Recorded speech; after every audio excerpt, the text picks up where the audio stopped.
વડોદરાના કમાટીબાગ ખાતે સંકલ્પ ભૂમિ ઉપર આમોદના ભીમ સૈનિકોએ શીશ ઝુકાવ્યું। આમોદના ભીમ સૈનિકોએ વડોદરાના કમાટીબાગ ખાતે આવેલી સંકલ્પ ભૂમિ ઉપર શીશ ઝુકાવી ડૉક્ટર બાબા સાહેબ આંબેડકરના સંઘર્ષોને યાદ કર્યા હતા। તેમજ જ્યાં બાબા સાહેબને જાતિગત ભેદભાવનો અનુભવ થયો હતો તે કોઠી કચેરીની પણ મુલાકાત લીધી હતી। આજથી 108 વર્ષ પહેલાં વડોદરાની ભૂમિ ઉપર મહારાજા સયાજીરાવ ગાયકવાડને ત્યાં પોતાના વચન પ્રમાણે નોકરી કરવા માટે ડૉક્ટર બાબા સાહેબ આંબેડકર આવ્યા હતા।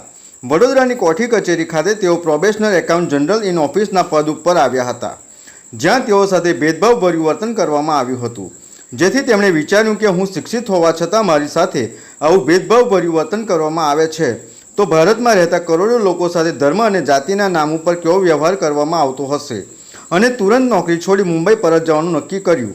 પરંતુ ટ્રેન મોડી હોવાને કારણે કમાટીબાગમાં આવેલા વડના વૃક્ષ નીચે બેસીને ડૉક્ટર બાબા સાહેબ આંબેડકરે ચોધાર આંસુએ રડતા રડતા 23 સપ્ટેમ્બર 1917ના દિવસે સંકલ્પ કર્યો હતો કે જો હું આટલો ભણેલો ગણેલો શિક્ષિત વ્યક્તિ હોવા છતાં આટલો ધૂતકાર અને વ્યથા સહન કરવી પડે છે તો મારો સમાજની શું હાલત થતી હશે। જેથી તેમણે સંકલ્પ કર્યો હતો કે જ્યાં સુધી હું મારા સમાજને જાતિગત ભેદભાવથી મુક્તિ નહીં અપાવું ત્યાં સુધી સંઘર્ષ કરતો રહીશ, જેથી તે દિવસને ભીમ સૈનિકો સંકલ્પ દિવસ તરીકે ઉજવે છે।